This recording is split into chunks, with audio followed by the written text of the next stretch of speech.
Hello dear students welcome to my YouTube channel. तो पिला माने आज वीडियो में कौन डिस्कसन करबा ना तुम मानकर जो लाइफ साइंस रही ओके तुम मानकर जो साइंस एग्जाम ऑब्जेक्टिव क्वेश्चन केते मार्क ना 50 मार्क तुम ऑब्जेक्टिव क्वेश्चन इंपोर्टेंट माने ए जो परीक्षा हम ऑब्जेक्टिव क्वेश्चन 50 मार्क से जो 50 मार्क ऑब्जेक्टिव क्वेश्चन परीक्षा हम ता भितर तुम जनरल साइंस ओके जोटा कि सॉरी फिजिकल साइंस तुम केते आसीबो ना 25 मार्क आसीबो एवं तुम लाइफ साइंस मध्ये केते आसीबो 25 मार्क।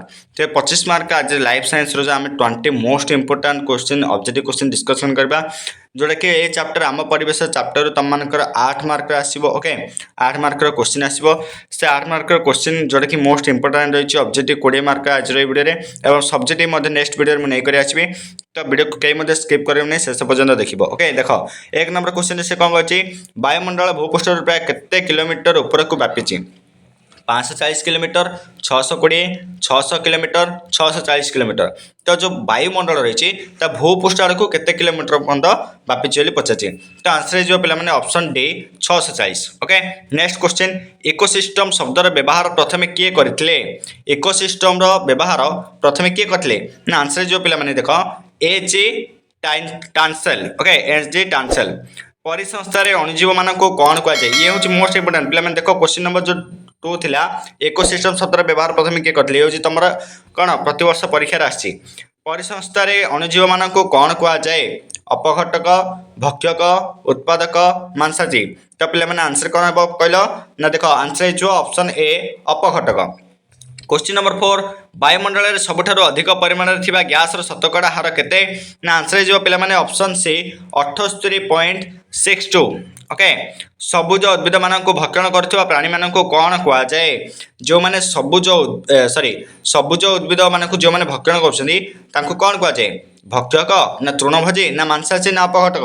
तो पे आंसर जो ऑप्शन बी तृणभोजी ओके। नेक्स्ट क्वेश्चन नंबर 6 परिसंस्थार कहार प्रभाव अणचक्राकार होता है कहार तो ऑप्शन हो शक्तिर। नेक्स्ट क्वेश्चन नंबर 7 केउंटी पृथ्वीर सबुठारु बड़ परिसंस्था अटे तो आंसर हो option D जीवमंडल।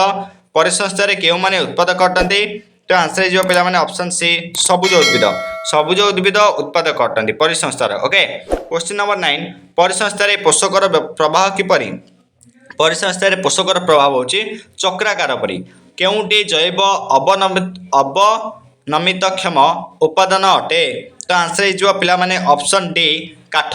Next question number 11 जीव शरीर पर अधिक आवश्यक पोषक गुड़िक कौन कह जाए तो आंसर बी स्थूल पोषक कह जाए। वायुमंडल में केउ गैस वृद्धि विश्वतापन दायी तो पे हम CO2 अंगारकाम्ल ओके। केउंटी एक सूक्ष्म पोषक तो आंसर जो ऑप्शन सी सोडियम सोडियम होची एक सूक्ष्म पोषक। डाली जातीय फसलर चेर रही केउ बैक्टेरिया जबखाजान विवर्धन करे तो आंसर जो पे option B rhizobium. Question number 15 केउ उत्पादन जो परिसंस्थार पोषक कुंड सर्वदा परिपूर्ण थाए तो आंसर जो पे ऑप्शन कौन ना 15 नंबर ए अपघटक। 16 नंबर क्वेश्चन केउ संस्था वन्यजीव संरक्षण और परिवेश सुरक्षा उपर कार्य करुचे तो आंसर जो पे option 16 D Bombay natural history society. Question number 17 शीतलीकरण यंत्र व्यवहृत केउ गैस ओजोन स्तर में छिद्र सृष्टिकरण होता है तो पे आंसर बी CFC।